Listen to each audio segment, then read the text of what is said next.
नमस्कार दोस्तों, आज के इस वीडियो में हम लोग ग्राफ बनाना सीखेंगे जो आपके 10th क्लास के बोर्ड परीक्षा में यह प्रत्येक साल 5 नंबर का पूछा जाता है। तो इस वीडियो को अगर आप देख लेते हैं तो आपको ग्राफ बनाना ज़रूर आ जाएगा। तो यहाँ पे दो समीकरण दिया हुआ है, जैसे कि पहला समीकरण है 4x माइनस का 5y बराबर का 20। इसको समीकरण हम 1 मान लेंगे। और 3x प्लस के 5y बराबर का 15 है, इसको क्या करेंगे बाबू, समीकरण 2 मान लेंगे। और ग्राफ बनाना बहुत आसान तरीका है, ठीक ना। तो चलिए हम इसको मान लेते हैं, लिखेंगे 4x माइनस का 5y बराबर का 20। उसके बाद आगे आपको क्या काम करना है बाबू, उसके बाद हमको आगे काम करना है, एक आपको बॉक्स बनाना है इस प्रकार से, ठीक ना। चलिए ये हमने क्या किया बाबू, एक बॉक्स बना दिया इस प्रकार से, ठीक। 2 पार्ट करेंगे, 1 पार्ट 2 पार्ट, ठीक ना। एक बीच से लाइन खींच देंगे। इस बॉक्स का नाम हम देंगे बाबू x और इस बॉक्स का नाम देंगे हम लोग y नाम देंगे, ठीक ना। एक बार आपको क्या करना है, इसका ट्रिक है, एक बार x का मान 0 मानना है तो एक बार y का मान आपको 0 मानना है। इतना बात समझ गया। चलिए बाबू हम समझ गए, ठीक ना। उसके बाद हमको क्या काम करना है, x का मान हमको सबसे पहले निकालना है। तो 4x के बराबर हम लोग 20 को रखेंगे, ठीक ना। फिर y का मान निकालना होगा, तो 5y के बराबर हम किसको रखेंगे बाबू, 20 को रखेंगे, ठीक ना। तो चलिए हम लोग निकालते हैं। देखिए 4x के बराबर हम लोग क्या करेंगे बाबू, हम लोग 20 को रखेंगे, ठीक ना। अब x के गुना में 4 है, तो गुना में है तो क्या आएगा बाबू, आपके भाग में आ जाएंगे। तो 4 पंचे 20, तो x का मान क्या निकल के आया, 5। तो यहाँ पे हम रख देंगे बाबू x का मान 5 आ गया। अब हम y का मान निकालेंगे, तो देखिए -5y के बराबर हम किसको रखेंगे, 20 को रखेंगे, ठीक ना। तो लिखेंगे माइनस का 5y और बराबर का 20। तो y बराबर क्या हो जाएगा, 20 बटे माइनस का 5, कितना से कटा बाबू, 4 से, इसलिए y बराबर कितना आ जाएगा, माइनस का 4 आ जाएगा। कोई दिक्कत नहीं। चलिए तो ये आ गया y का मान माइनस का 4। ये आपका समीकरण 1 का जो है बाबू मान निकल गया, ठीक ना। चलिए अब हम समीकरण 2 को हल करेंगे। तो यहाँ पे लिख लेंगे 3x प्लस के क्या है बाबू, आपका 5y है, अब बराबर का 15 है। इसको हम समीकरण 2 नाम देंगे।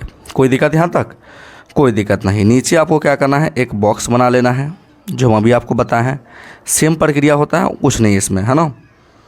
इस प्रकार से 2 खाना, एक बीच से, इस बॉक्स का नाम x, इस बॉक्स का नाम y। तो अभी हम इसका ट्रिक बताएं कि एक बार आपको x का मान 0 लेना है तो एक बार y का भी मान आपको 0 लेना है, ठीक ना। तो हम क्या करेंगे बाबू, सबसे पहले x का मान निकालेंगे। तो क्या करेंगे, 3x के बराबर हम रखेंगे 15, ठीक ना। तो यहाँ पर रखेंगे 3x बराबर का 15। तो x बराबर हो जाएगा 15 बटे का 3, 3 पचे 15। तो x का मान क्या निकल के आ गया बाबू, 5 आ गया।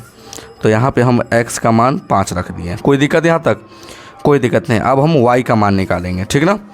तो देखिए 5y के बराबर हम फिर क्या रखेंगे, इसको 15 के बराबर रखेंगे। तो लिखेंगे 5y बराबर का 15। तो y बराबर हो जाएगा 15 बटे 5, कितना से कटेगा, 3 पचे 15। तो y बराबर कितना आ गया बाबू, आपका 3 आ गया। तो ये यहाँ पर रख देंगे हम y का मान 3, और ये आपका समीकरण 2 का मान निकल गया। कोई दिक्कत है, कोई दिक्कत नहीं। तो हम दोनों समीकरण को हल कर लिए। अब क्या करना पड़ेगा बाबू, हमको ग्राफ बनाना पड़ेगा, ठीक ना। तो बगल वाले पेज में हम क्या करेंगे, एक ग्राफ बना लेंगे, ठीक ना। तो देखिए बाबू, ये हम ग्राफ का आपका पेज ले लिए हैं। आपको क्या करना है, बीचों बीच लाइन के, है ना, लाइन खींच देना है इस प्रकार से। ये हमने क्या किया बाबू, एक लाइन खींच दिया, ठीक ना। और हम थोड़ा सा पेज को घुमा करके एक बार और हम बीचों बीच लाइन खींच देंगे।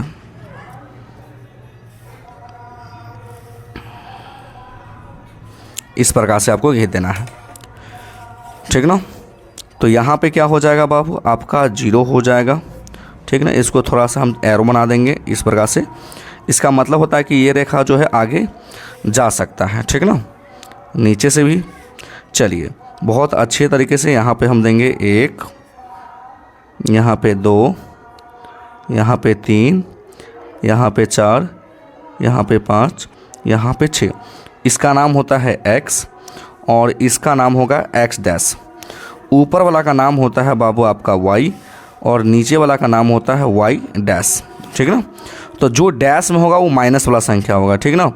ये हो जाएगा 1, माइनस का 1 हो जाएगा, ये हो जाएगा माइनस का 2, ये आपका माइनस का 3, ये आपका माइनस का 4 और ये आपका माइनस का 5।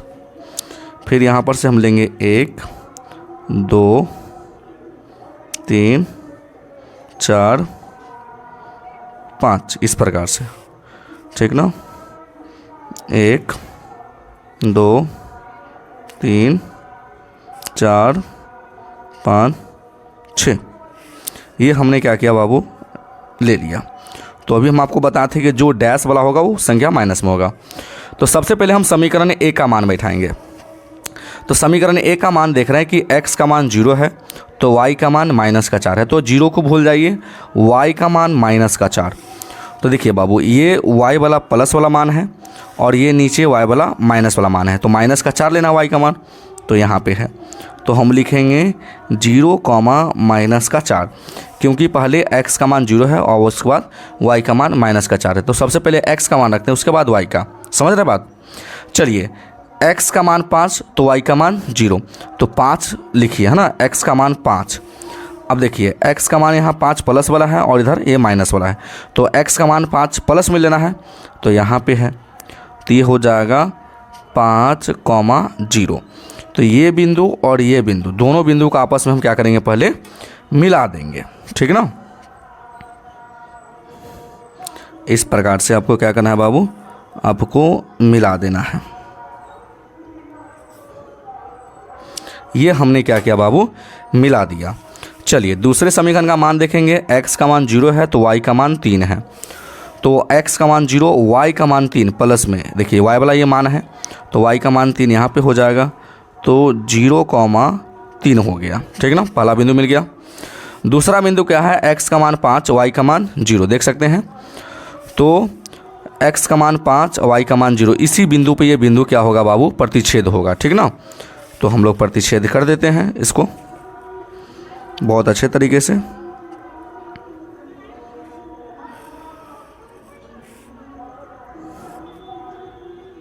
प्रतिच्छेद हो गया। ठीक ना। और हम लोग नाम लिख देंगे। ये आपका पहला समीकरण है और ये आपका दूसरा समीकरण। तो पहला समीकरण का नाम है 4x माइनस का 5y बराबर का 20। तो यहाँ पे हम लोग लिख देंगे 4x माइनस का 5y बराबर का 20। चलिए दूसरा समीकरण का नाम है आपका 3x प्लस का 5y बराबर का क्या है बाबू, 15 है। कोई दिक्कत? कोई दिक्कत नहीं। तो आपको देखना है कि ये रेखा कहाँ पे प्रतिच्छेद किया है। इस बिंदु पर प्रतिच्छेद किया है। इस बिंदु का नाम क्या है, तो 5, 0 है। तो कहने का मतलब है बाबू कि x का जो मान आ गया 5 आ गया और y का मान क्या आ गया बाबू, 0 आ गया। और ये आपका राइट आंसर हो गया। ये क्योंकि ये x का मान होता है, ये y का मान होता है। ठीक ना। तो आई होप कि ये क्वेश्चन आपको बहुत अच्छे तरीके से समझ में आ गया होगा। तो अगर आप मेरे चैनल पे नए हैं तो वीडियो को लाइक कर दीजिएगा और चैनल को ज़रूर सब्सक्राइब कर दीजिएगा। वीडियो देखने के लिए बहुत बहुत धन्यवाद।